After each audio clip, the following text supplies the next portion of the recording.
Doom is an extremely influential shooter.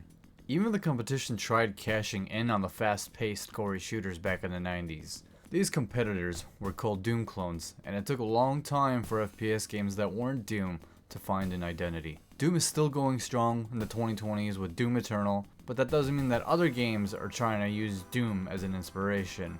One such game is Scathe. Scathe is an intense, blood-soaked first-person shooter, where quick reflexes are the key to surviving the bullet hill labyrinth that stands between you and your ascension. Rip through the underworld's deadliest demons, and collect the Hellstones with drop-in, drop-out online co-op gameplay.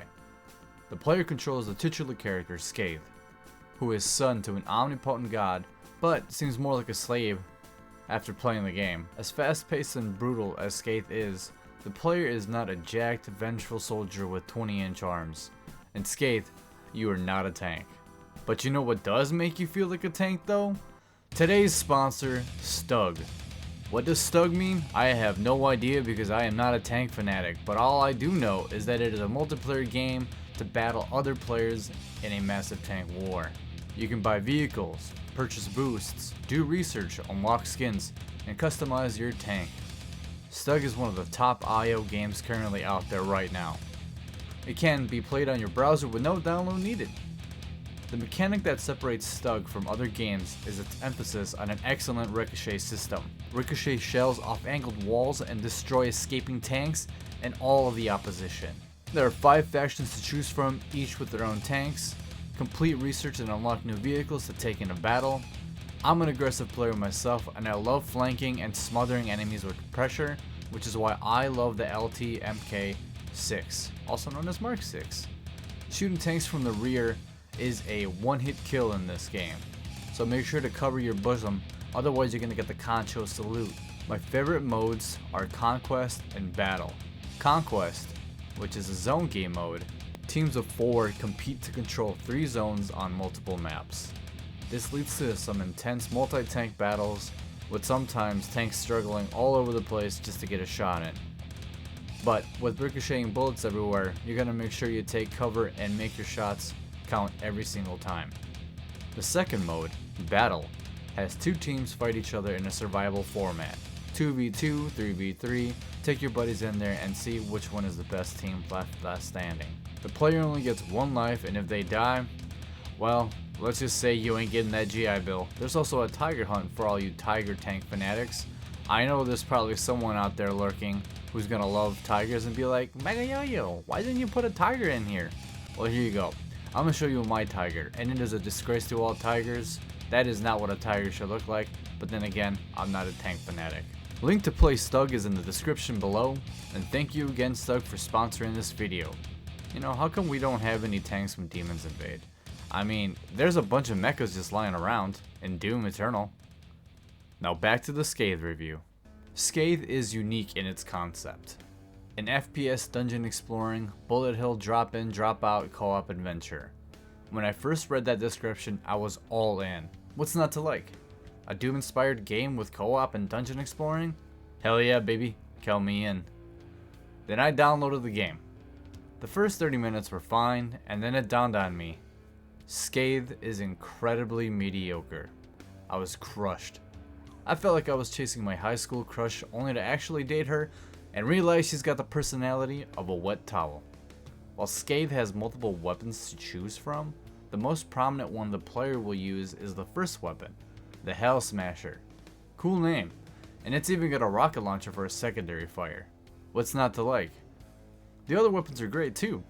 A Tesla shooter, double barrel shotgun, and a Sablé launcher.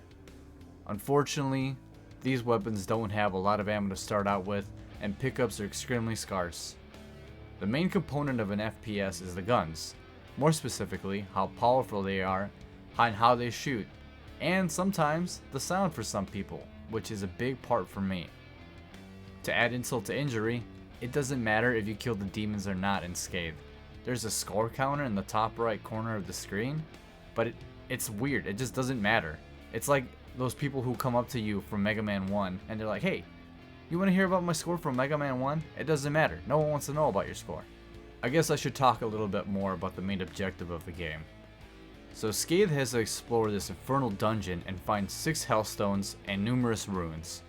The maze has 3 biomes: nature, industrial, and temple. Along the way, you'll find the aforementioned weapons and magic spells. Speaking of magic, there's several of them, but the only one that really matters when my playthrough was the crush spell, which is definitely the most overpowered one. It'll kill any ordinary enemy in a set radius around the player in one hit. It consumes the most amount of magic, but it's totally worth it. There are also 4 types of rooms in this maze: a regular dungeon room, an area where a set number of enemies need to be killed, a weapon room that houses a new gun, and a boss room. The arena and regular rooms have 6 runes hidden, and if you're a collection freak, then you'll have fun time traversing the dungeons and collecting each one. Weapon rooms are pretty self-explanatory. Walk in, pick the big ass gun up, walk out with new big ass gun. The real goal that you want to get to is the boss rooms. These bosses hold the 6 Hellstones that are required to complete the game. The boss designs reflect the hellscape that the player is traversing in, and some of my favorites include the Winoners? The Winoners. Freakish arachnids made of flesh and metal who consume those unfortunate enough to cross their paths, and Chaos, a hellish resemblance of an octopus that in order to defeat, you need to shoot several eyeballs to squeeze the jelly out of their eyes. The boss battles are hit and miss. Some of them feel intense and test your twitch and movement abilities, while others feel like giant bullet sponges with nowhere really to go. The giant boss health bars have been addressed, but I haven't been able to test out the difference. Then I realized my biggest problem with the game after beating a boss: the backtracking. The backtracking, sweet lord, my god, sweet baby rays, it's a lot. Going from one biome to the other can be a lot, especially if you have to cross rooms that have mandatory arenas, which yes, you will come across those. Thankfully, once you beat an arena room, it's no longer locked in, but the regular dungeons sometimes do have locked in arenas that will always keep coming back no matter how many times you clear it. Going back through rooms also respawns every enemy that you have killed. If you have to cross from one end of the maze to the other, then may God have mercy on your soul, because that is going to be a long path, even if you skip every single enemy. I hope you're good at speedrunning. Not a single fast travel and point in this game, and I get it, the allure is to traverse these dungeons with your friends, but oh jeez. And that's just another thing. You don't have to go through this daunting deed alone though. The player can call upon 3 other players for aid. And unfortunately, in my 9 hours of playing, I've only played with 2 others. These sessions only lasted about 15 minutes each, and the connection was not the best. I even went on the Discord to find others, but no one answered my call. No one's really on the Discord too. I was left alone to face the endless hordes of hell all by my lonesome. Let me tell you though, when I was with others, man, it didn't help much. Scathe has a life system.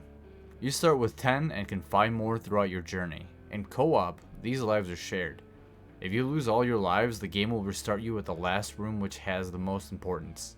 This could be a weapon room, a boss room, or the very beginning of the maze. The bullet hell aspect is fun when alone, but when there are multiple Scathes or players jumping around, it's only inevitable that you're gonna get hit, and Scathe is not a tank, he's very squishy. Also, there is no armor in the game, and health pickups are scarce. It would be helpful if one player found a health pack that all players would receive, or if each player has their own items in their own game. There's a term for that, I can't remember, but if you do remember, remind me so I can use it in future reviews. One of the co-op games I found was just speedrunning each room. We didn't even care about the demons, we didn't care about pickups, we just wanted to get from one point to the other. Speaking of, let's talk about those demons. The demon designs are incredibly sick, I like them a lot. The game has a section where you can view each model. Seeing these abominations up close makes me appreciate the time they put into them. The twisting of flesh around their metal constructs just screams torture, and too much iron in their diet, frankly. Meeting them for the first time was great as I mowed them down with my Hell Smasher.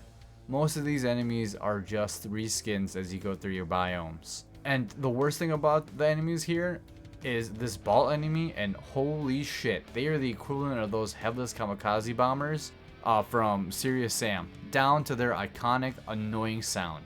I don't know if the developer wanted to pay tribute to that enemy, but I think they set a new standard for annoying common enemies.